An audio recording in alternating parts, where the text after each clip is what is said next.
les portes de ma destinée.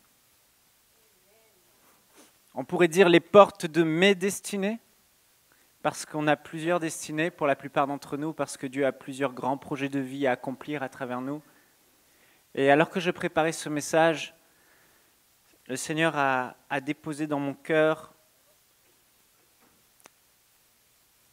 cette nécessité d'enseigner sur la destinée. Parce que trop d'entre nous, nous sommes frustrés, nous sommes malheureux de voir que notre vie ne compte pas pour quelque chose de significatif. Vous savez, une étude a été faite et a montré que la peur est la crainte numéro 1 chez les gens dans le monde. Un énorme sondage international a montré que leur plus grande crainte serait de mener une vie qui soit insignifiante. Une vie qui n'ait pas laissé de traces, une vie qui n'est pas comptée pour quelque chose. Et je peux vous dire, je côtoie des chrétiens et je me côtoie suffisamment moi-même pour pouvoir vous dire que la plus grande crainte chez les chrétiens qui aiment le Seigneur réellement, c'est de passer à côté des destinées que Dieu a formulées sur leur vie. On aime Dieu. On sait que Dieu nous a créés, on sait que la vie ne consiste pas simplement à métro, boulot, dodo, comme on dit en France, à travailler, à s'occuper des enfants, à s'occuper de ma maison. On sait qu'il y a quelque chose de plus, il y a un but sur cette terre, il y a une raison pour laquelle Dieu nous a placés. Il y a un appel qui est là, qui est fort et qui brûle et qui sommeille à l'intérieur de nous. Et tout notre être en tant que chrétien qui aime Dieu soupire à vouloir entrer dans cette destinée. Parce qu'on a été créés comme ça. Dieu nous a façonnés, nous a modelés d'une manière à ce que nous puissions avoir et être équipés avec tout ce qu'il faut, les talents, les dons et les habiletés et le cœur et la personnalité pour un but, un plan précis qu'il a pour notre vie. Et nous devons le découvrir et nous devons y entrer. J'ai constaté que beaucoup de personnes connaissent déjà leur destinée, mais ne savent pas quel est le parcours pour y entrer, quel est le parcours que Dieu a pour nous faire entrer dans nos destinées. Mais il y a un but, il y a une vision. David disait, « Mes destinées sont entre tes mains ». David savait qu'il y avait des destinées sur sa vie, il y avait des grands objectifs de vie, il y avait des grands rêves à accomplir sur sa vie. Il savait que Dieu le voulait et il disait, « Mes destinées ». Il y en a plusieurs. Et dans ta vie aujourd'hui, Dieu ne t'a pas placé ici simplement pour être planté à Granby, à Paris, à Montréal ou je ne sais où dans le monde pour t'asseoir dans une église le dimanche matin, écouter des bons messages. Non, il y a quelque chose de plus grand sur ta vie. Il y a un appel, un rêve qui sommeille en toi et une destinée qui est là. Pas tous la même, on ne sera pas tous des Reinhard Bonnke, mais je vous assure, Dieu a disposé votre cœur pour que quand vous allez faire ce pourquoi vous êtes nés, même si c'est petit aux yeux de certains, même si c'est grand aux yeux de d'autres, peu importe, vous serez tellement heureux, tellement épanoui de faire ce pourquoi vous avez été créés, designés par Dieu. Ces destinées, la Bible en parle dans Psaume au chapitre 139, verset 16. La Bible dit « Quand je n'étais qu'une masse informe, tes yeux me voyaient.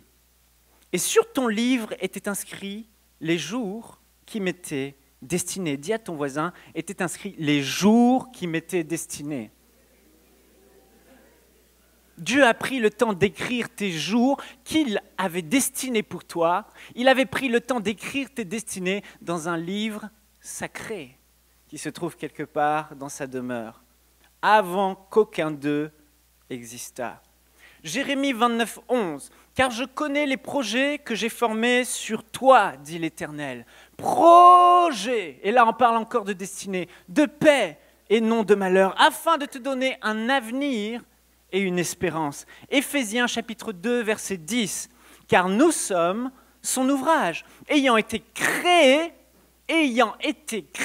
pour de bonnes œuvres. » Là encore, ça parle de ta destinée, de tes destinées.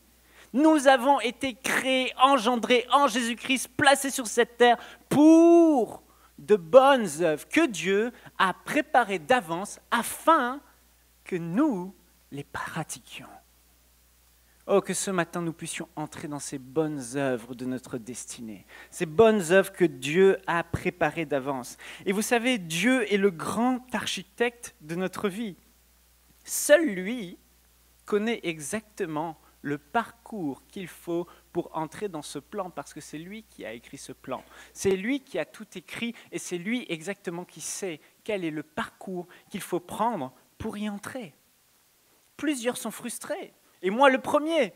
J'ai trop souvent été frustré. La frustration s'est attachée à moi comme mon pire ami. Je lui dis, mais sors, et puis des fois il revient. Mais gloire à Dieu, par sa parole, on peut fouiller dans sa parole, plonger nos regards dans sa parole, et le Seigneur peut nous délivrer de cette frustration. Et ce matin, j'aimerais que vous soyez aussi, que nous soyons tous délivrés de cette frustration de ne pas connaître le parcours par lequel il faut passer pour aller dans notre destinée. Vous savez pourquoi ? Parce que Dieu ne veut pas que vous le sachiez. Dieu veut que vous sachiez quelle est votre destinée. Mais Dieu ne veut pas que vous sachiez quel est le parcours par lequel il faut passer pour entrer dans votre destinée. La Bible dit dans Apocalypse, au chapitre 3 et au verset 7, « Écrit à l'ange de l'église de Philadelphie, voici ce que dit le saint, le véritable, celui qui a la clé de David, celui qui ouvre et personne ne fermera, celui qui ferme et personne n'ouvrira. Je connais tes œuvres. Voici parce que tu as peu de puissance, et que tu as gardé ma parole et que tu n'as pas renié mon nom, j'ai mis devant toi une porte ouverte que personne ne pourra fermer. » Ne soyez pas frustrés. J'ai trop longtemps été frustré. Seigneur, pourquoi, Seigneur, comment tu veux que je fasse ? Encore récemment. Et le Seigneur m'a dit, tu n'as pas à le savoir. Je suis le maître des portes. Je suis celui qui maîtrise le parcours et je ne veux pas que tu le saches parce que je veux glorifier mon nom dans ta vie. Abraham connaissait la destinée. Et bon nombre d'entre vous, vous avez reçu des prophéties. Vous avez reçu des rêves. Vous avez eu des visions. Vous avez ressenti des choses dans votre cœur où vous savez à quoi Dieu vous appelle, là où Dieu veut vous amener. Mais vous ne savez pas du tout comment y arriver. Vous regardez votre vie, vous dites, mais comment il va faire ? Comment je peux faire ? Qu'est-ce que je peux faire ? Tu n'as pas à essayer d'ouvrir les portes par toi-même. Dieu est celui qui veut les ouvrir devant toi. Abraham savait quelle était sa destinée. Dieu lui a dit, je rendrai ton nom grand, toutes les nations de la terre seront bénies par toi, tu auras une grande descendance, tu auras un fils, tu auras une nation, tu auras un Canaan. Abraham savait sa destinée. Mais il ne savait pas le parcours. Dieu lui avait simplement dit, Abraham, quitte ton pays, quitte ta patrie et va vers le lieu que je te montrerai. Il était totalement dépendant de Dieu. Il avançait et il attendait que Dieu fasse. Il attendait que Dieu ouvre les portes. Et c'est notre attitude qu'on doit avoir. Joseph connaissait sa destinée.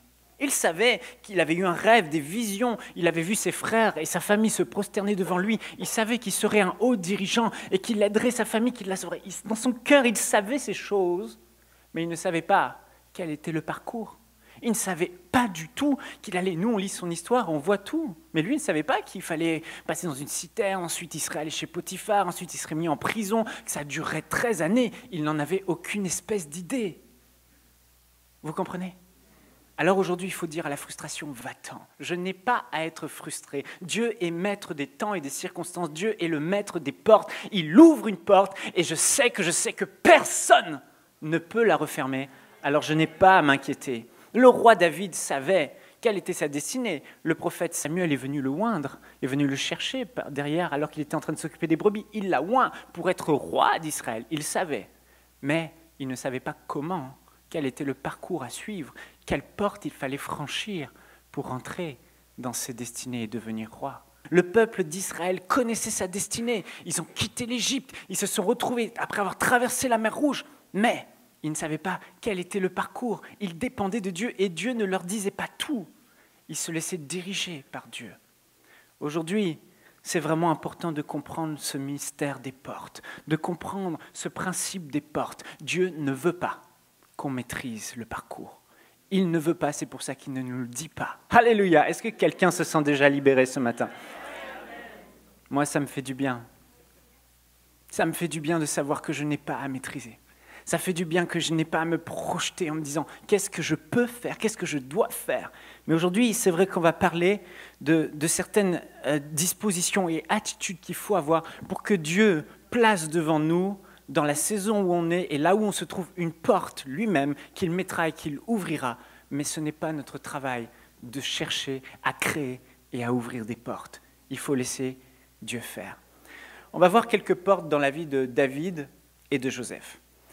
David a eu dans son parcours plusieurs portes qui se sont ouvertes. Bon, je vais m'arrêter juste sur quelques portes de Dieu.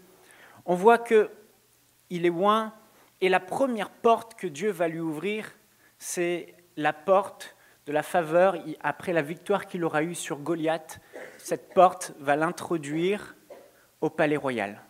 Il va se retrouver chef de l'armée de Saül, il va se retrouver l'un des vaillants héros de Saül, il va se retrouver à la tête d'une armée et il va circuler dans le palais royal, il va être dans l'intimité du roi. Ça, c'est la première porte que Dieu lui ouvre pour sa destinée.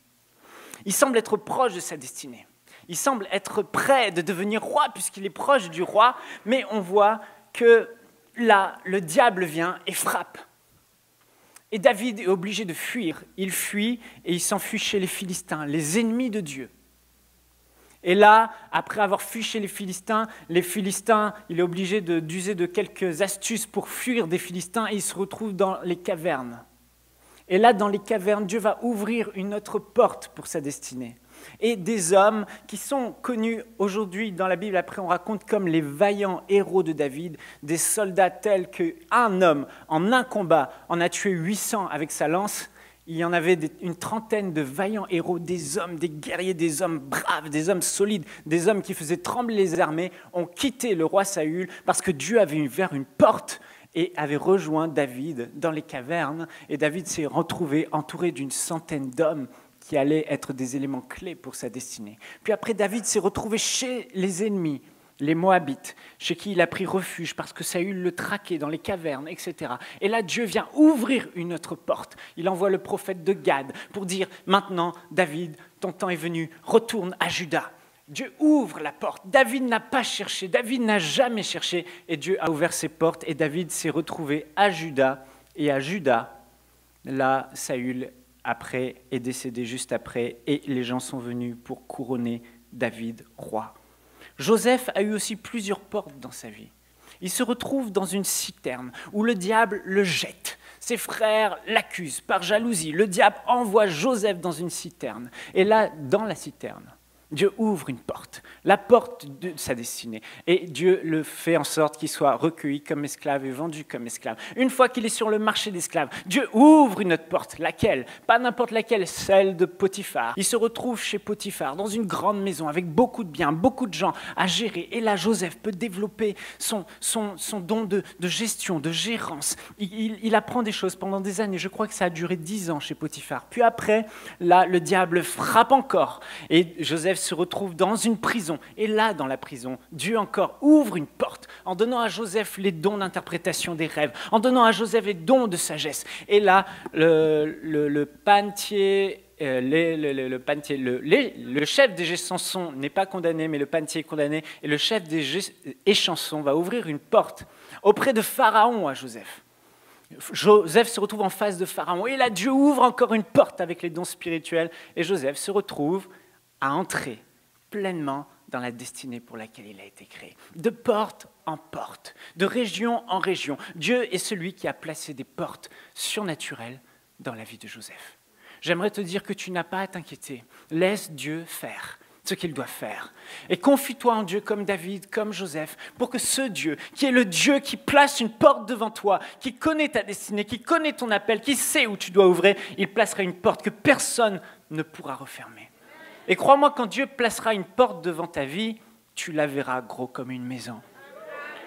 Tu la verras. Ce sera comme un tapis rouge, comme l'a dit le prophète Joe Garcia. Les choses vont couler devant toi. Tu le vois, un tapis rouge, tu ne le manques pas. Quand Dieu met une porte, on ne parle pas des portes que tu peux calculer, des portes que tu peux imaginer. On est en train de parler des portes que Dieu a mis, des portes qui sont sur son parcours et non pas ton parcours, mais le sien.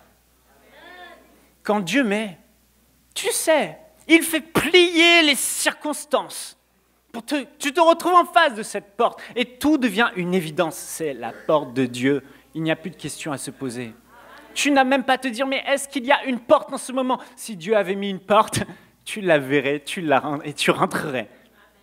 Tu la verrais. Et si tu ne la vois pas, Dieu peut aussi te parler pour te dire, j'ai mis une porte, fais ceci, fais cela, et c'est la porte que Dieu te donne. Mais quand Dieu parle, tu le sais. Vous savez ce qui est étonnant dans la vie de David et de Joseph?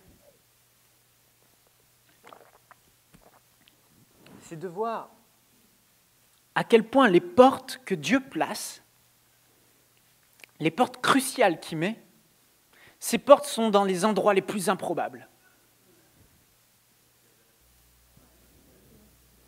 David était auprès de Saül, dans le palais royal, gendre de Saül, marié à la fille de Saül, Milcal. Il avait tout pour prendre la succession de Saül. Saül veut le tuer.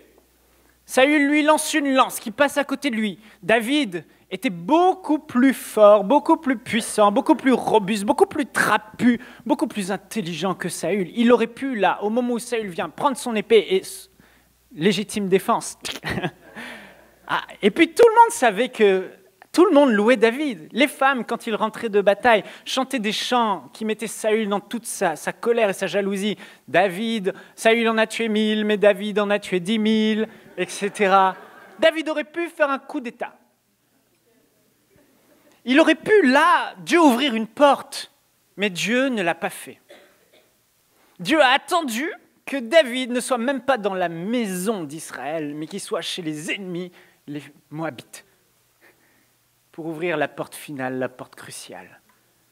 Il n'a pas attendu que David soit dans un confort, un endroit confortable, un endroit où tout laisse croire, oui, je suis le roi, mais dans le plus profond désarroi d'une caverne, d'une grotte où il est seul, sans lumière, sans électricité, sans meubles, sans lit, dans une caverne, moi ou un roi, par le prophète Saül, je suis dans une caverne. Dieu ouvre une porte dans une caverne où les gens se connectent à lui, où les exilés, les gens rejetés, les braves soldats, ceux qui allaient faire partie de son armée, ceux que le peuple adulait, viennent aux côtés de David et s'allient à David, donnant à David la crédibilité. Dans une caverne. Alors que Dieu, souvenez-vous, il était proche, semblait humainement proche de sa destinée. Joseph, il devait être élevé parmi ses frères. Mais encore une fois, il s'est retrouvé dans un endroit complètement, une région inconnue, remplie d'idoles et d'idolâtrie. Il aurait pu être là, dans cette prison, en train de se lamenter et se dire « Mais qu'est-ce que je fais là? Dieu m'a donné un rêve, une vision, où j'allais diriger les choses pour ma famille. Et je me retrouve dans un pays inconnu, complètement loin de mes frères, de mon père que j'aime, de ma mère. Tellement loin de ma destinée. Cette porte semble humainement loin, mais Dieu se plaît à mettre les portes cruciales dans les endroits les plus improbables. Et je suis venu te dire ce matin, mon frère, ma sœur, sèche tes larmes, sois encouragé. Parce que peut-être tu te dis aujourd'hui, comme moi je me suis souvent dit, dans le passé, je semblais être plus proche de ma destinée que je ne suis aujourd'hui. Dans le passé, je semblais porter plus de fruits que je ne porte aujourd'hui. Dans le passé, je semblais être plus proche de ce que Dieu a mis dans mon cœur. Mais aujourd'hui, tout me semble si lointain, tout me semble loin. Et je veux t'encourager aujourd'hui, Dieu veut t'encourager. Ne t'inquiète pas, sois en paix, parce que Dieu se plaît à se glorifier en ouvrant des portes dans les lieux les plus improbables. Les années passent peut-être sur ta vie, les cheveux blanchissent peut-être, et tu te dis, mais que va faire Dieu? Quand est-ce que je vais rentrer dans ses destinées? Les jours me sont comptés. Mais là, souviens-toi de ces exemples. Il est le Dieu qui ouvre les portes dans les lieux les plus improbables. Et dans le désert de ta vie, dans la citerne de ta vie, si David était là aujourd'hui, si Joseph était là aujourd'hui, Joseph dirait, bonjour, je suis Joseph. Et je peux vous assurer aujourd'hui, je peux vous assurer que Dieu est celui qui, quand tu te trouves dans la citerne, avec les rats, en regardant au ciel, il fait nuit, il n'y a personne et tu as froid, je peux t'assurer que Dieu est celui qui met une porte et qui ouvre la porte pour que je sorte de cette citerne. Je suis Joseph et je peux t'assurer que quand je me retrouve au fond d'une prison, sans papier d'identité, sans que personne ne me connaisse, sans qu'aucun homme ne puisse me venir en aide. Je peux te dire que Dieu est celui qui donne des rêves et qui opère surnaturellement pour me faire sortir par une porte surnaturelle et m'établir en un jour sur tout le royaume d'Égypte. Frères et sœurs, ne limitons pas Dieu. Il est le Dieu qui ouvre les portes. Alléluia. La Bible dit dans 1 Corinthiens, chapitre 1, verset 27, « Dieu a choisi les choses folles du monde pour confondre les sages. Dieu a choisi les choses faibles du monde pour confondre les fortes. » Dieu est le Dieu qui se plaît à se glorifier dans des situations improbables, dans des parcours complètement farfelus, complètement absurdes, selon la logique humaine. Tu regardes ta vie et tu dis, mais comment peut-il faire? Je ne sais pas, mais il le fera. Cette parole est pour quelqu'un ce matin. Il le fera. Dans le désert de ta vie. Tu es peut-être aujourd'hui dans une prison, la prison de tes émotions, la prison de ton mariage, la prison de tes finances, la prison de ta souffrance, la prison de la maladie. Mais tu te dis, mais comment tu vas faire? Ne doute pas, Dieu est celui qui dans cette prison mettra une porte pour que tu sortes. Une porte pour que tu sortes. Une porte qu'il l'ouvrira. Et personne ne pourra la refermer. Oui. La première chose qu'il faut savoir, c'est qu'il faut laisser Dieu lui-même ouvrir les portes. David aurait pu, comme je vous l'ai dit, ouvrir les portes lui-même. Mais jamais il ne l'a fait. À plusieurs reprises, dans le palais, il aurait pu tuer Saül. Dans la caverne, il aurait pu tuer Saül. Dans le camp, il aurait pu tuer Saül. Mais il ne l'a jamais fait. Il a laissé Dieu être l'architecte de sa vie et de sa destinée. Joseph. La Bible dit que Potiphar avait remis à Joseph l'intendance de tous ses biens, de tous ses hommes, et il ne faisait aucun cas de Joseph. Joseph était libre, totalement libre. Joseph aurait pu partir, retourner chez ses frères, retourner parmi les siens. Il l'aurait pu. Il était libre de ses mouvements, il gérait tout, mais il ne l'a pas fait. Il n'a pas essayé de créer des opportunités lui-même. Il n'a pas essayé d'ouvrir des portes lui-même. Il a laissé Dieu faire. Alléluia! Je dis Alléluia parce que je pense à ma vie. Mais je pense aussi à la vôtre depuis tout à l'heure. Mais là...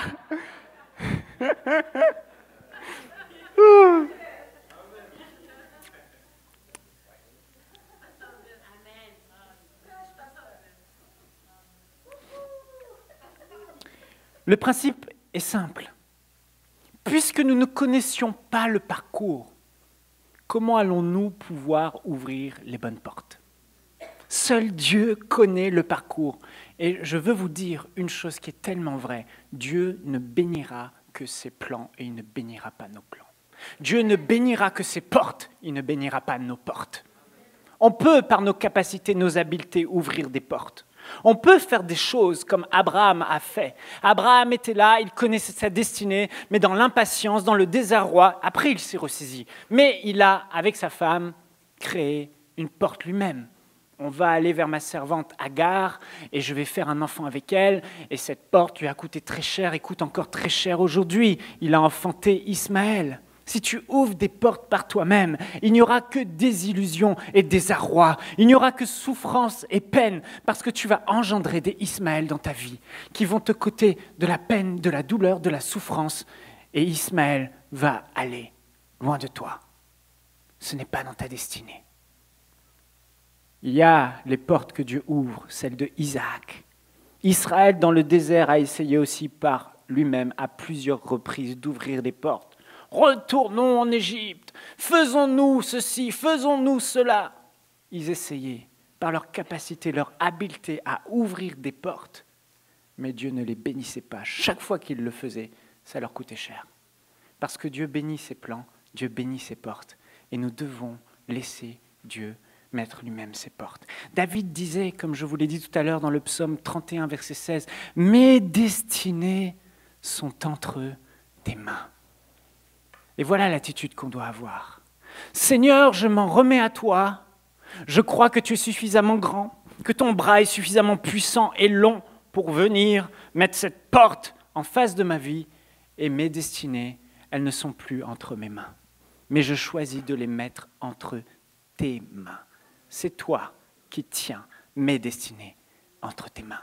Ce n'est pas ma sagesse, ma science, mon intelligence, mes capacités, mes habiletés, comme le monde nous apprend, mais c'est Dieu qui est le maître des portes. Dis à ton voisin, ta destinée n'est pas dans ta main, mais dans celle de Dieu.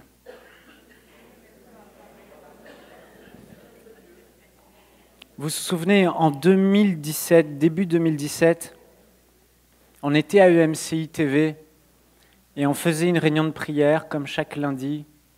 Et ce lundi-là, je me suis mis à élever la voix, j'ai commencé à prier. Et là, je me suis mis à trembler, je me suis mis à crier, à pleurer, à faire tout ce que vous voulez. J'étais vraiment dans un état saisi par le Saint-Esprit, comme ça m'est rarement arrivé. Et à ce moment-là, Jésus était vraiment là. Il était sur moi. Il était là. Il me tenait, il me touchait. Je sentais de l'électricité traverser tout mon être, des vagues qui venaient, qui montaient, qui venaient, qui montaient. J'étais saisi. Et vous savez tout ce que Dieu a trouvé à me dire? Et j'ai pris du temps à comprendre le sens profond de cette parole. Vous savez ce qu'il m'a dit? Jésus m'a dit une phrase. Laisse-moi tout contrôler. J'ai pris du temps à comprendre la profondeur de cette phrase. Mais ce que Jésus voulait me dire, Michael, tu es rempli de capacités, d'habiletés, de talents et de dons que j'ai mis dans ta vie. Et aujourd'hui, ce que je veux te dire, c'est n'essaye pas d'ouvrir tes portes par toi-même. Mais laisse-moi ouvrir les portes de tes destinées. Amen. Frères et sœurs, je veux vous encourager. Laissez Dieu faire dans votre vie. Lorsque vous lâchez les rênes et que vous n'essayez pas par vous-même, par la frustration que vous pouvez avoir d'entrer, de vous introduire par vous-même dans ces plans que vous connaissez, que vous discernez, dont Dieu vous a parlé, si vous ne lâchez pas les rênes, vous êtes en train de paralyser l'action de Dieu. La Bible dit dans Jérémie au chapitre 17, verset 5, « Ainsi parle l'Éternel, maudit soit l'homme qui se confie dans l'homme, qui prend la chair pour appui. » Et au verset 7, « Béni soit l'homme qui se confie dans l'Éternel et dont l'Éternel est l'espérance. » Le psaume 33, ce n'est pas une grande armée qui sauve le roi, ce n'est pas une grande force qui délivre le héros. D'autres passages disent « Dieu ne se plaît pas dans la vigueur du cheval ni dans les jambes de l'homme, mais Dieu trouve son plaisir dans celui qui espère en l'Éternel. » Ça a été la force de David, ça a été la force de Joseph. Le Seigneur m'a fait comprendre que je manque de foi chaque fois que je suis frustré concernant mes destinées. Seigneur, pourquoi j'en suis encore là? Seigneur, comment tu vas faire? Seigneur, dans quel pays? Seigneur, dans quelle région? Seigneur, avec quelle connexion? Seigneur, avec quelle personne? Seigneur, montre-moi. Chaque fois que je harcèle Dieu dans la prière, et peut-être que vous allez vous reconnaître là, Seigneur, s'il te plaît, fais quelque chose dans ma vie, montre-moi ce que je dois faire, montre-moi où je dois aller, montre-moi le parcours pour entrer dans ma destinée. Vous savez, maintenant je vois Dieu comme ça. Chaque fois que je dis ça, voilà. Il est comme ça au ciel. Et moi je suis là, Seigneur, montre-moi, et lui il est là. Seigneur, s'il te plaît, dis-moi où je dois aller. Est-ce que c'est avec lui? Est-ce que c'est avec lui? Est-ce que je dois faire ça ou ça? S'il te plaît, montre-moi, je dois entrer dans mes destinées.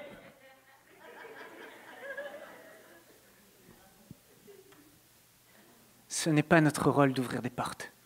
Ce n'est pas ton appel. Dieu se réserve cette partie. Et nous n'y toucherons pas. Alléluia. Ça ne sert à rien de prendre le téléphone et d'appeler la terre entière pour chercher les conseils pour la suite de ta vie. Laisse Dieu. Laissons Dieu. La deuxième chose, c'est que Dieu se sert de tes victoires pour t'ouvrir les portes. On pourrait penser qu'il s'agit de rester inactif et d'attendre que Dieu fasse, mais ce n'est pas le cas. Ni David, ni Joseph, n'était resté inactif. Dieu n'aime pas l'inactivité. Dieu ne bénit pas la paresse. Dieu ne bénit pas la peur. Dieu est un Dieu qui donne. Dieu est un Dieu qui a tant aimé le monde qu'il a donné son Fils unique. Dieu veut qu'on soit en mouvement. Dieu veut qu'on donne. La mère morte est appelée la mère morte parce qu'elle ne fait que recevoir. Elle ne donne rien aux autres et elle est morte. Dieu veut qu'on soit en mouvement pour des victoires. Des victoires non dans notre vie, mais des victoires dans la vie des autres. Dieu ouvrira des portes quand vous aurez des victoires pour les autres. Quand vous combattrez avec amour pour les autres, pas pour votre destinée, à vous, parce qu'il faut que j'ai des victoires, parce que je veux rentrer dans ma destinée. Non, alimenté dans mon cœur par l'amour qui est déversé par le Saint-Esprit. Je porte le fardeau des autres, je fais des autres, du combat des autres mon combat, et j'obtiens des victoires pour les autres. Et Dieu se sert des victoires publiques ou privées que j'ai pour les autres pour m'ouvrir les portes de ma destinée. C'est un principe tellement important.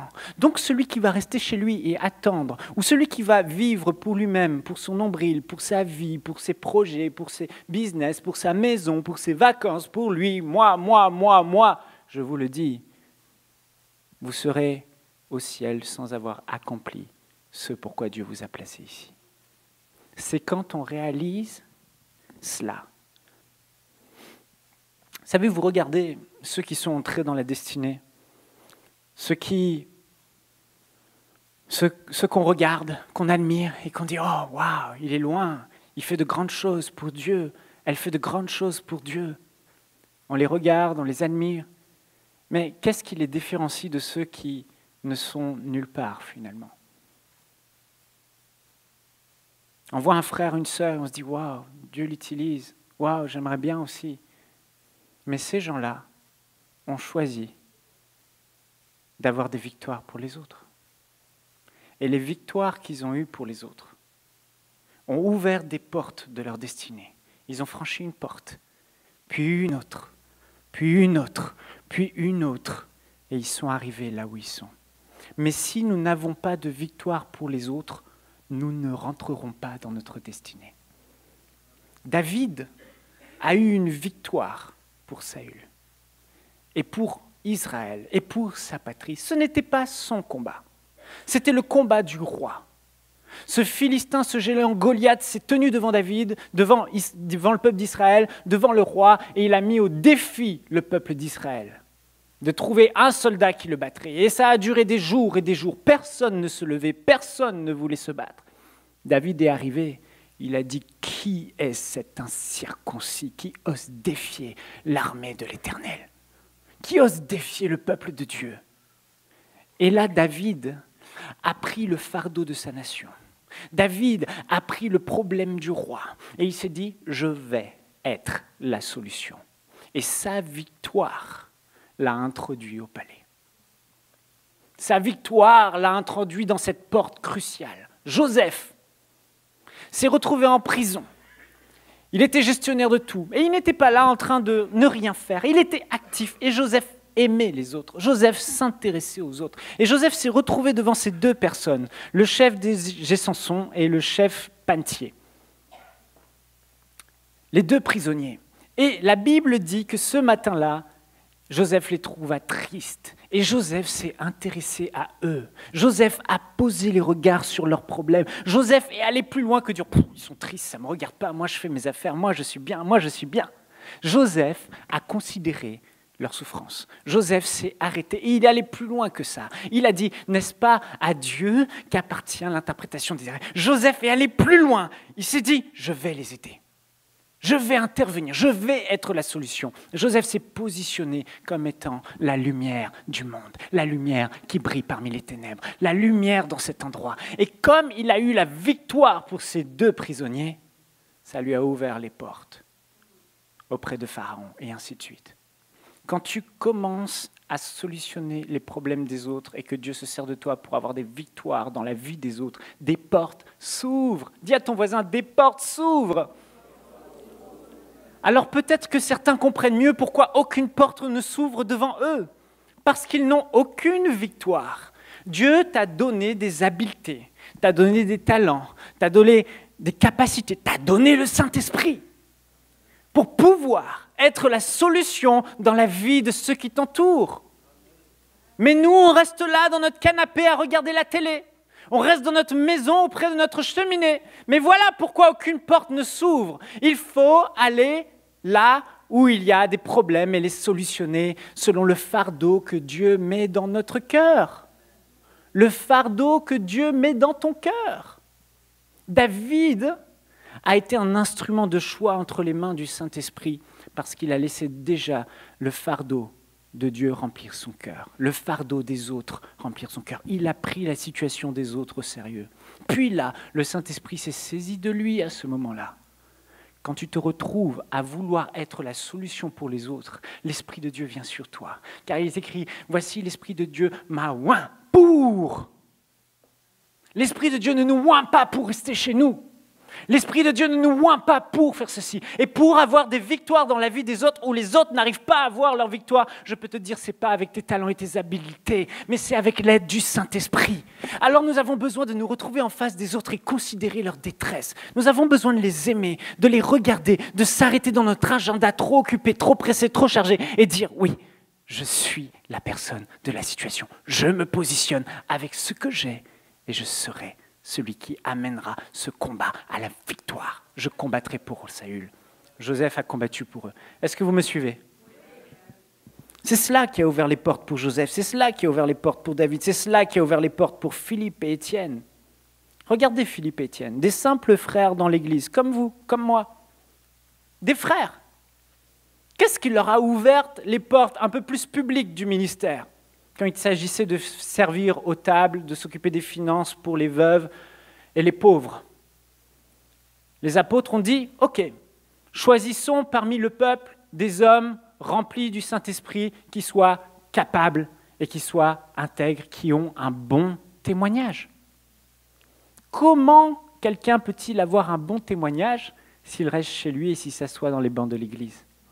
C'était des personnes qui étaient investis dans la vie des autres et qui apportaient des solutions concrètes dans la vie des autres. Voilà pourquoi Étienne et Philippe avaient reçu un bon témoignage. Quand tu as un bon témoignage, quand tu brilles, quand tu es la lumière du monde dans les ténèbres, les portes s'ouvrent pour toi d'une manière totalement surnaturelle. Dieu t'introduit, tu n'as pas de questions à te poser. Est-ce que c'est vraiment ça? Dieu va le faire. Il ouvre les portes. C'est ce qui s'est passé pour Étienne et Philippe, deux simples frères. Et la Bible dit qu'ils ont dérangé encore plus le royaume des ténèbres, Étienne, que les apôtres, au point qu'il a dû être lapidé tellement. Je ne suis pas en train de dire que tu seras lapidé. Il a servi Jésus jusqu'à la mort en martyr, c'était sa destinée. Il a porté du fruit. Mais ça a commencé par là.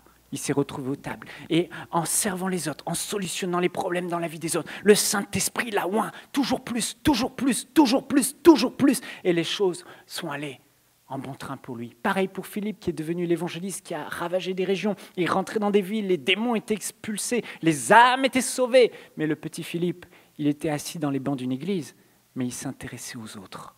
Il avait soif, il voulait briller. Il voulait répondre à son premier appel, où nous avons chacun le même appel, où la Bible dit, dans Matthieu chapitre 5, verset 14, « Vous êtes la lumière du monde ». Certains d'entre vous, vous demandez au Seigneur, « Seigneur, où veux-tu que je sois? S'il te plaît, parle-moi, dis-moi où tu veux que je sois ?» Écoutez bien la réponse de Dieu. Vous êtes prêts? « Je veux que tu sois au milieu des ténèbres. » La lumière n'est pas faite pour être au milieu de la lumière. La lumière est faite pour briller dans des endroits obscurs, dans des endroits sombres, dans des endroits ténébreux. Et je peux vous dire, dans la maison de Dieu ici, il y a des ténèbres. Je ne suis pas en train de parler des péchés. Je suis en train de parler de toutes sortes de problèmes, de situations diaboliques dans la vie de ton frère, de ta sœur. À l'extérieur de l'église, il y a aussi des ténèbres, des foyers dévastés, des gens qui souffrent, des âmes qui pleurent, des gens qui n'attendent qu'une chose, que le Saint-Esprit débarque chez eux et leur présente Jésus-Christ. Mais qui va prendre au sérieux la situation des autres? Nous devons être comme ces 4 amis paralytiques. Nous devons prendre à cœur le problème des autres. Nous devons prendre à cœur leur situation. Nous devons nous intéresser à eux. Parce que ça commence par là. Ces 4 amis auraient pu rester chez eux, mais ils ont vu le paralytique qu'ils connaissaient. Je ne sais pas si ce paralytique était leur ami ou pas, mais ils ont pris à cœur la situation de cet homme. Ils l'ont porté. La Bible ne dit pas sur combien de kilomètres. Ils ont porté cet homme. Peut-être c'était long, peut-être c'était fatigant jusqu'à cette maison dans laquelle ils ont défait le toit pour faire descendre le paralytique. Jésus a dit, voyant leur foi, il guérit le paralytique. Mais nous devons être comme ces personnes. Nous devons prendre les gens et les amener à Jésus. Les amener à Jésus dans la prière. Prendre leur situation et leur détresse. Seigneur, tu vois leur peine, tu vois leur douleur. Je suis la personne qui va faire la différence. Peut-être que je ne suis pas de son sang, peut-être que je ne suis pas de sa famille, mais tu m'as fait pour que je brille. Tu as dit, je suis la lumière du monde et je vais briller dans ce monde. Je prends ta situation à cœur et je vais jeûner 1 semaine pour toi. Je vais jeûner jusqu'à l'exaucement. Je vais jeûner jusqu'à ce que le ciel s'ouvre sur ta vie. Mais nous nous contentons si souvent, face à la détresse des gens, de faire une petite prière. Reçois au nom de Jésus. Oh, ça n'a pas marché, bon courage. Ces 4 hommes ne se sont pas arrêtés lorsqu'ils ont vu la foule qui empêchait de rentrer dans la maison. Ils ont aimé jusqu'au bout. Ils ont usé leur foi jusqu'au bout. Ils ont donné jusqu'au bout. Et sans quand tu vas au-delà des limites, parce que tu as un but, un objectif à atteindre, parce que tu veux briller par amour pour cette personne et par amour pour ton Dieu, par obéissance pour ce qu'il dit de toi, tu prends conscience de ton appel, de ta destinée, de qui tu es, et tu commences à briller. Et tu vas jusqu'au bout, dans le jeûne, dans la prière, dans l'exhortation, dans tout ce que tu peux donner, tu donnes, dans tes talents et tes dons, tu donnes. Et là, la victoire vient dans la vie de cette personne. La victoire vient dans la vie de ton leader. La victoire vient dans la vie de ton pasteur. Et Dieu t'ouvre des portes surnaturelles par la suite. Alléluia. Un jour, il y avait un homme qui s'appelle Curry Blake qui était venu voir le pasteur Lester Sumrall dans une conférence de pasteurs. Il s'est assis et il y avait des questions qu'on pouvait poser. Il a levé sa main pour poser des questions. Et au moment où il s'est levé, il a commencé à se présenter. Lester Sumrall s'est levé. Il a dit « Ne posez pas vos questions, venez me voir dans mon bureau, je ne sais où, aux États-Unis. » Il a dit « Ok », il a pris les coordonnées, puis il est allé voir Lester Sumrall. Il avait 2 questions à poser à Lester Sumrall. Exactement 2 questions. La première question, c'était « Comment savoir ce que Dieu attend de moi ?» Il voulait vraiment demander cette question à Lester Sumrall. La deuxième, c'était « Comment être sûr que ce que je fais est dans le plan de Dieu pour moi ?» Ces 2 questions, il devait les lui poser. Lester Sumrall ne connaissait pas les questions, il n'avait pas eu le temps de les formuler. Il arrive dans son bureau, il n'avait pas d'argent, il a pris un bus pour y aller, c'était long. Il arrive, il rentre dans le bureau. Lester Sumrall dit « Vous êtes venu pour 2 choses, monsieur, non ?» Et puis il dit « Vous avez 2 questions. La première, comment savoir ce que Dieu attend de vous ? Lis ta Bible. Voilà ce que Dieu te dit. Lis ta Bible. La deuxième, comment être sûr que ce que je fais est dans le plan de Dieu pour moi ? Voici ce que Dieu te dit. » Exactement la question avec les mots exacts qu'il voulait poser. Mais en pratique, ce que la parole de Dieu te dit. Et ça a touché le cœur de Curry Blake. Et il a arrêté de se poser 36 000 questions. Il a commencé à briller avec ce que Dieu mettait en lui, avec le Saint-Esprit qui était sur lui, avec les dons et les talents qu'ils avaient. Nous avons besoin du Saint-Esprit, frères et sœurs, tellement besoin de lui. Ne pensez pas que les portes de Dieu vont s'ouvrir avec des voies naturelles. Elles ne s'ouvriront pas avec des voies naturelles. Elles s'ouvriront avec la puissance du Saint-Esprit qui viendra sur vous face à la détresse dans ce monde, face aux ténèbres dans ce monde. Et le Saint-Esprit, tel une lumière, allumera une flamme sur votre tête et vous brillerez dans ce lieu. Vous toucherez les gens et les gens seront guéris. Vous apporterez une parole de sagesse et la situation sera transformée. Vous apporterez consolation dans le foyer. Vous apporterez réconfort dans celui qui est dans la solitude. Vous serez la solution de Dieu au milieu des ténèbres par le Saint-Esprit. C'est par le Saint-Esprit que David a opéré. Ce n'était pas lui, il s'est positionné. Mais là, il savait que Dieu avait donné sur sa vie un don de force et de puissance, qu'il était capable de tenir la gueule du lion et la gueule de l'ours et les frapper. Il savait quand le Saint-Esprit le saisissait. Quand l'Esprit de Dieu agit en moi, je lance comme David. Il savait. Et là, face à cette situation, quand il s'est positionné, je vous le dis, voici ce qui s'est passé. Qui est ce... Oh, le Saint-Esprit le saisit. À l'intérieur de lui, cette onction prend le relais. Qui est ce Philistin? Il mesure 1 taille, 2 tailles au-dessus de moi. Il est immense. Oh, tu viens devant moi avec ta lance et ton javelot, mais moi je viens devant toi au nom de l'Éternel des armées. Je te taillerai en pièces. C'est le Saint-Esprit, frères et sœurs. C'est lui qui donne cette hardiesse et cette puissance. La Bible dit, voici, je répandrai mon esprit sur toute chair. Vos fils et vos filles prophétiseront, vos jeunes gens auront des visions, vos vieillards auront des songes. Cette promesse est pour nous aujourd'hui. Nous sommes la lumière. Une lumière ne peut pas briller sans la vie du Saint-Esprit. Une lumière ne peut pas briller sans la puissance du Saint-Esprit. Mais pour voir cette puissance, il faut payer le prix. Et pour payer le prix, il faut avoir la situation des gens à cœur. Il faut prendre leur détresse comme les vôtres, prendre leur fardeau comme les vôtres et les solutionner. Et là, seulement là, le Saint-Esprit vient. Le Saint-Esprit ne viendra pas dans votre chambre alors que vous êtes en train de prier à genoux et vous remplir, alors qu'il n'y a aucune situation, alors que vous ne vous êtes pas positionné. Il viendra quand tu te positionneras comme étant la lumière du monde. La porte s'ouvrira, le Saint-Esprit te oindra et tu commenceras à opérer à la dimension de Joseph avec des songes, des interprétations de songes, de rêves. C'était les dons du Saint-Esprit. La parole prophétique sur ce qui allait arriver, c'était les dons du Saint-Esprit. La parole de sagesse sur comment faire, c'était les dons du Saint-Esprit. Joseph a été revêtu du Saint-Esprit pour accomplir avec l'onction du Saint-Esprit le mandat pour lequel Dieu l'a appelé. Tu ne pourras pas le faire sans l'onction du Saint-Esprit. Tu as besoin du Saint-Esprit. Tu as besoin de te positionner, tu as besoin de dépendre de lui, tu as besoin de lâcher les armes de la connaissance, les armes des études bibliques, les armes de la science dans ta tête. Tu as besoin de lâcher toutes ces choses et de dépendre du Saint-Esprit qui t'enseignera toutes choses. Alléluia. Quand l'Esprit de Dieu vient, tout change. Jésus a dit, attendez la promesse. On a besoin de lui, tellement besoin de lui.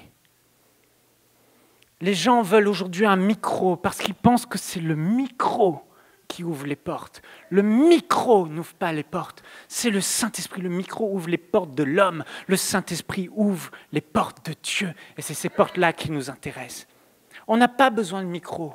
Les opportunités dans le monde sont nombreuses. Ton voisin n'a pas besoin que tu débarques chez lui avec un micro. Mais quand tu débarques chez lui avec l'onction du Saint-Esprit et que sa famille est restaurée, que sa vie change, c'est son oncle, sa tante, son cousin, sa sœur qui viennent. Et là, ils se convertissent. Et c'est comme ça que beaucoup d'églises ont commencé.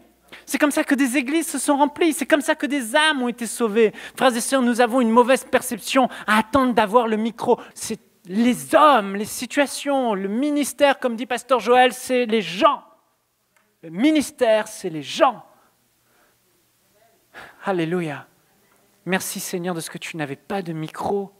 Et merci de ce que Étienne et les autres n'avaient pas de caméra.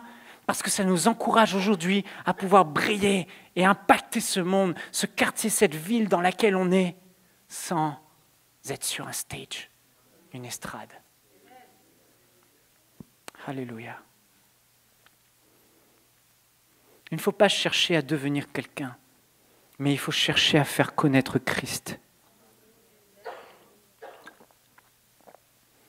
Il ne faut pas chercher à être aimé, mais il faut chercher à ce que Christ soit aimé à travers nous. On va lire juste un passage, Matthieu chapitre 25, verset 29. Vous connaissez cette parabole ? Dieu a donné des talents à différentes personnes, je crois qu'ils étaient 3 ou 4. Et l'un d'entre eux avait reçu qu'un talent. Et il avait un talent et la Bible dit qu'il a eu peur de perdre ce talent. Il a eu peur d'être châtié par le maître. Il a eu peur que ça ne marche pas, son investissement, alors il l'a caché. Il a caché, il a mis de côté ce que Jésus lui avait donné.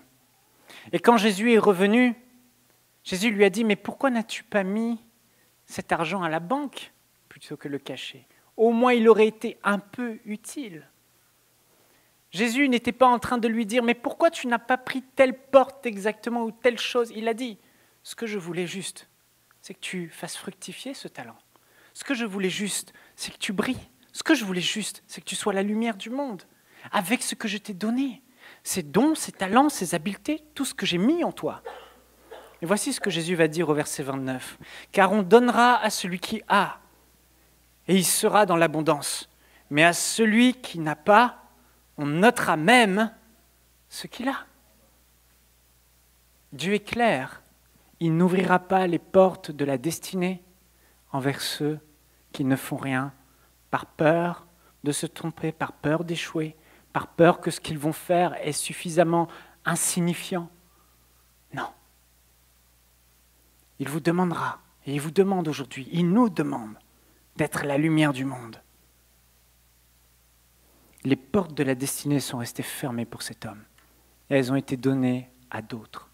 Tellement de rêves dans ce lieu seront donnés à d'autres personnes si nous ne décidons pas d'être la lumière du monde, si nous ne décidons pas d'opérer. Je ne sais pas si Merveille est là, la sœur Merveille. Elle est là? Oui. Merveille. Aujourd'hui, elle gère un orphelinat, l'orphelinat Malaika. Qui a ouvert les portes de l'orphelinat Malaika? C'est Dieu. Comment? À travers le leader de notre église, pasteur Joël. Comment? Par hasard? Non. Il y a eu une victoire. Une victoire dans la vie de quelques bébés abandonnés au Congo, avec qui Merveille et sa maman ont pris à cœur la détresse de ces enfants. Ils ont obtenu la victoire dans peut-être 1, 2, 3, je ne sais pas, quelques bébés. Et quand elle a eu cette victoire, avec le peu de moyens qu'ils avaient, Dieu a ouvert une porte surnaturelle, la porte de sa destinée. Une première porte, puis il y en aura d'autres, de victoire en victoire. Vous savez comment les portes d'enseigne-moi.com se sont ouvertes lorsque Dieu ensuite m'a donné une prophétie et puis m'a parlé, une vision? Vous savez comment elles se sont ouvertes? Tout a démarré en préparant ce message, je me suis souvenu. Je ne savais pas vraiment bien faire de site internet et tout ça, mais quand j'étais dans mon église, l'église n'avait pas de site internet, l'Assemblée de Dieu de Vannes, en Bretagne. Il n'y avait rien. Alors j'ai pris tout mon temps, mes soirées, j'étudiais un peu, mais je passais tout mon temps à faire ce site, et j'ai conçu le site églisedevannes.org. Mon premier site, entièrement dynamique. Je pouvais remplir des formulaires, valider des pages, uploader des audios, et j'ai appris comme ça. Et l'église de Vannes a eu son premier site. Éric Sellerier du Top Chrétien m'a appelé, voyant le site que j'ai fait avec David Lenant, le directeur, ils m'ont dit « Est-ce que tu pourrais nous aider et travailler pour Top Chrétien ?»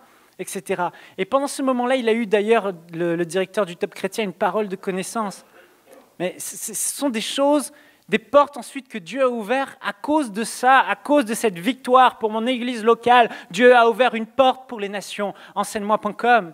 À cause de la victoire d'enseigne-moi.com, Dieu a ouvert une porte pour les nations UMCI TV. Et à cause de la victoire de UMCI TV, on verra la prochaine porte. De victoire en victoire, les portes s'ouvrent. Mais sans victoire, personne ne voit rien. Ni les hommes, ni Dieu. Fini le temps de reculer, frères et sœurs. Fini le temps de faire marche arrière dans ta vie. Fini le temps de pleurer. Je déclare maintenant, au nom de Jésus-Christ, que tu trouves en toi la force de te lever, de briller et de faire la différence dans la vie des autres. Je déclare que dans ta vie, Dieu fait de toi un chef-d'œuvre, un champion, un prophète, un évangéliste, un berger. Dieu fait de toi une lumière, un frère, un ami pour ceux qui en ont besoin. Je déclare que sa grâce tombe sur ta vie et que ces états d'âme qui te saisissent si souvent, cette peine que tu as dans ton âme et qui te paralyse est brisée maintenant au nom de Jésus. Tu es libre, libre d'avancer, libre de régner. Vous savez, Dieu n'est pas intéressé. Dans le livre de Dieu, il n'est pas question de combien d'argent tu vas gagner, ni même du travail que tu vas faire. Même si tu es appelé par Dieu à semer beaucoup de finances dans son royaume, à prospérer, il n'est pas question de combien d'argent tu vas gagner, ni du travail que tu vas faire. Il est écrit par contre combien d'argent tu vas donner. Il n'est pas écrit combien d'argent tu vas gagner, il est écrit comment tu vas gérer ton argent pour aider les autres. Frères et sœurs, Dieu est intéressé par le règne. Jésus a dit, Père, que ton règne vienne sur la terre comme au ciel. Ce que Dieu veut, c'est amener le règne, son règne, dans le royaume des ténèbres. Ce que Dieu veut, c'est amener l'amour là où il y a la haine. Ce que Dieu veut, c'est amener la guérison là où il y a la maladie. Ce que Dieu veut, c'est amener l'abondance là où il y a la pauvreté. Ce que Dieu veut, c'est ça, frères et sœurs. Que son règne, à travers vous, vienne dans la vie des uns et des autres.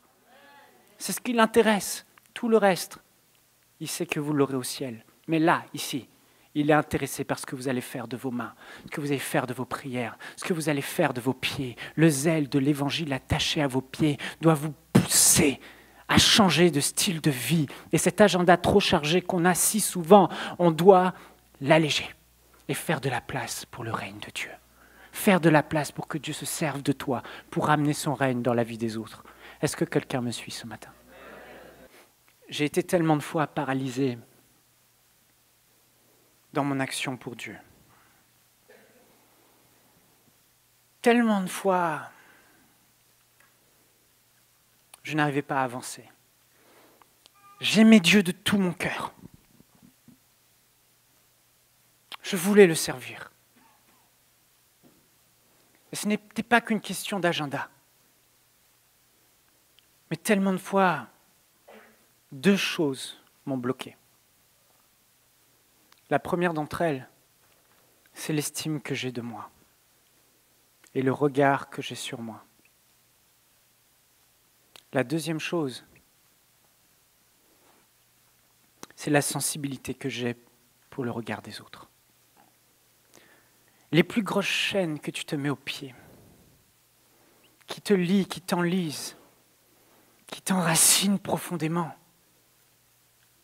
c'est parce que tu regardes à tout ce qu'il y a de mauvais en toi, tout ce qu'il y a d'imparfait en toi.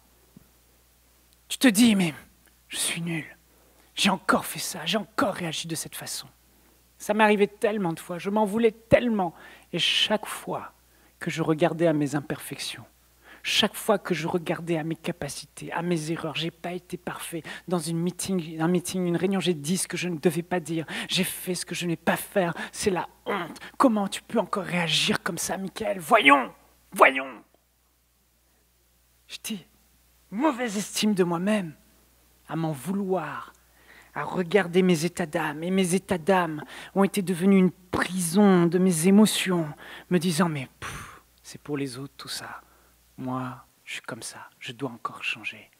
Et puis les autres voient tout ça et tu as l'impression que c'est amplifié. Et quand bien même ils pourraient penser des choses, le regard des autres et le poids du regard des autres est un tel poids sur toi que ça te paralyse. Alors tu es paralysé par ton propre regard et tu es paralysé par le regard que les autres ont sur toi. Vrai ou pas vrai, tu es paralysé. Et tu n'as pas la force d'avancer, pas la force de briller. Parce que tu te dis, mais qu'est-ce que je peux faire? De toute façon, je suis nul. De toute façon, je n'ai pas grand-chose à donner. De toute façon, j'ai encore tellement de chemin à faire. Et j'ai aimé ce que Pasteur Joël a dit quand il a parlé du réveil ici. Il a dit que Dieu avait utilisé deux grands-mères, une aveugle, une totalement atteinte d'arthrite, pour amener l'un des plus grands réveils que le monde n'ait jamais connu au Pays de Galles. Il a utilisé des gens imparfaits. Il a utilisé Pierre, qui était imparfait, qui a commis beaucoup pire que toi, beaucoup pire que moi. Il a renié Jésus 3 fois. Renier Christ 3 fois, c'est quelque chose. Mais il a quand même utilisé Pierre. Et alors que j'étais enlisé, alors que je pleurais, que ma femme me retrouvait dans ma cuisine, en larmes, moi, le fondateur de MCI TV, d'enseigne-moi.com et compagnie, j'étais brisé sur moi-même, tellement dur envers moi-même, me disant, j'arriverai pas à me relever cette fois, c'est trop tard. Je m'enlise, je me relèverai pas. Je me disais, c'est fini, j'arriverai pas. J'étais arrivé à un tel seuil d'enracinement dans le sol que je voulais fuir tout le monde, fuir ces gens devant qui j'avais été imparfait, fuir mes responsabilités. Tout ça parce que je regardais à mes imperfections, à mes états d'âme. Et j'étais devenu prisonnier de mes émotions. Et quand je pensais au regard que les autres pouvaient avoir sur moi, ça rajoutait une couche encore plus grande, me disant, tout le monde a vu mes erreurs. Ma femme a vu mes imperfections. Mes collègues ont vu mes imperfections. Et peut-être aujourd'hui, tu es là et tu m'écoutes et t'écoutes ce message, et toi c'est pareil. Tu te dis, mais Je suis comme ça. Si tu connaissais ma vie, si tu connaissais qui je suis, si tu connaissais comment je réagis, si tu connaissais comment je suis colérique, si tu connaissais comment je suis jaloux, si tu connaissais comment je suis ingrat, si tu connaissais tout ça, tu ne prêcherais pas ce message devant moi. Il ne me concerne pas. Il te concerne. Il te concerne. Tu ne peux pas changer par toi-même. Seul Jésus a la capacité de nous changer. La pression n'est pas de notre côté, elle est de son côté. Nous ne pouvons pas changer par nous-mêmes. La Bible dit dans Thessaloniciens que celui qui nous a appelés est fidèle et c'est lui qui nous sanctifiera lui-même. C'est lui qui nous sanctifie. Je ne pouvais pas me relever et peut-être que tu es là et tu ne peux pas te relever, mais je vais te dire ce qui s'est passé pour moi. Et je crois que ça va vraiment t'aider, ça va vraiment te libérer. J'étais là, je me disais c'était fini. Je suis allé en bas, dans ma chambre de prière. Je venais de pleurer, ma femme m'a pris dans ses bras. Elle voyait que c'était compliqué. Et là, j'ai crié à Dieu. J'ai dit, Seigneur, j'en peux plus. Seigneur, j'arrive pas à me gérer, j'arrive pas. Je suis tellement comme ça, pourquoi encore? Et là, le Seigneur Jésus m'a envoyé une parole qui m'a libéré. À l'instant T, au moment où sa parole, il m'a dit, Michael, relis l'histoire de Pierre. Repense à ce que j'ai dit à Pierre. Vous savez, seul Jésus, aujourd'hui, seul votre Maître, seul le Seigneur Jésus, par la puissance de sa parole, a la capacité de te faire avancer malgré toutes ces imperfections que tu vois. Jésus m'a dit, quand Pierre m'a renié 3 fois, il s'est retrouvé en face de moi. Et quand j'étais en face de lui, je pouvais voir son désarroi, sa tristesse, sa peine, sa douleur de m'avoir renié. Et j'ai voulu l'aider. Et je lui ai dit, Pierre, m'aimes-tu? Oui, Seigneur, Pierre répond, tu sais que je t'aime. Il redit, Pierre, m'aimes-tu? Oui, Seigneur, tu sais que je t'aime. Et Jésus lui disait, paie mes brebis, sers-moi, avance, fais l'œuvre à laquelle je t'ai appelé. Pierre, m'aimes-tu? Oui, Seigneur, tu sais que je t'aime. Alors, paie mes brebis, sers-moi. Le Seigneur Jésus m'a montré que ce qui était important, c'était son regard sur ma situation et non pas le mien.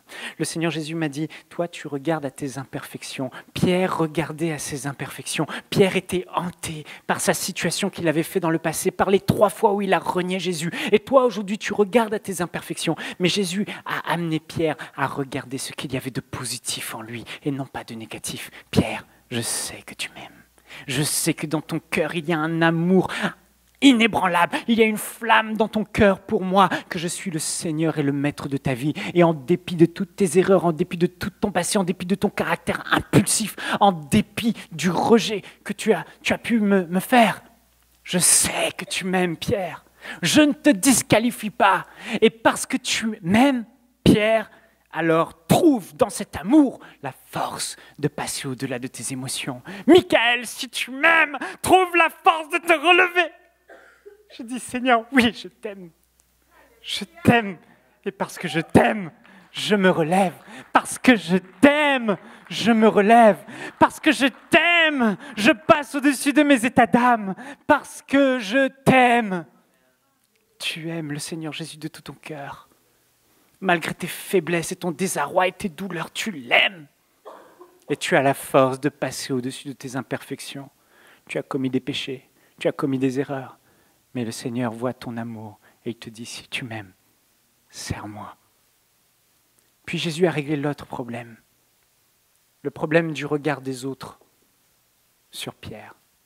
Pierre était sensible au regard des autres et puis il voyait la relation que Jean avait avec Jésus, le disciple que Jésus aimait, celui qui posait sa tête sur la poitrine de Jésus. Et là, juste après que Jésus lui ait dit ça, « Sers-moi, paie mes brebis », voilà que Jean arrive. Et là, Pierre va exprimer l'amertume et la souffrance qu'il a dans son cœur par rapport au regard des autres. Moi, je t'ai renié, mais lui, il t'a pas renié. Lui, il pose sa tête sur ta poitrine. Et Pierre va dire ceci, « Et Seigneur, lui, on voit ce qu'il y a dans le cœur de Pierre, on voit que c'est dur pour Pierre, mais lui, Seigneur, ce disciple que tout le monde sait que tu l'aimes, que lui arrivera-t-il à lui? » Et regardez ce que Jésus va dire. Jésus va dire, « verset 21 dans Jean 21. Pas la peine d'ouvrir, je vous lis. En le voyant, Pierre dit à Jésus, « Et celui-ci, Seigneur, que lui arrivera-t-il » Jésus lui dit, « Si je veux qu'il demeure jusqu'à ce que je vienne, que t'importe, toi, suis-moi. » Que t'importe, toi, suis-moi. Pierre ne vient mettre personne, ne vient mettre aucun homme entre toi et moi. Il n'est pas question de Pierre, Jean et moi. Et toi, il est question de toi et moi. Ce qui compte, c'est moi. Je suis le créateur de toutes choses. Je suis celui qui t'a créé par la bouche, par les paroles de ma bouche. Je suis celui qui t'a engendré. Je suis ton maître. Je suis ton Seigneur. Je suis le ressuscité d'entre les morts. Je suis celui devant qui tout genou fléchit. Il n'est pas question des autres. Il n'est pas question de se comparer aux autres. Pierre, reviens à moi. Pierre, détourne ton regard des autres, mais regarde à moi. Pierre, c'est entre toi et moi. Frères et sœurs, nous avons trop marché dans la comparaison, à considérer ce que les autres peuvent penser de nous. Mais le Seigneur a recadré Pierre. Premièrement, détourne ton regard de toi et regarde à moi. Si tu m'aimes, Pierre, serre-moi. Deuxièmement, détourne ton regard des autres. Si tu m'aimes, serre-moi. Que t'importe.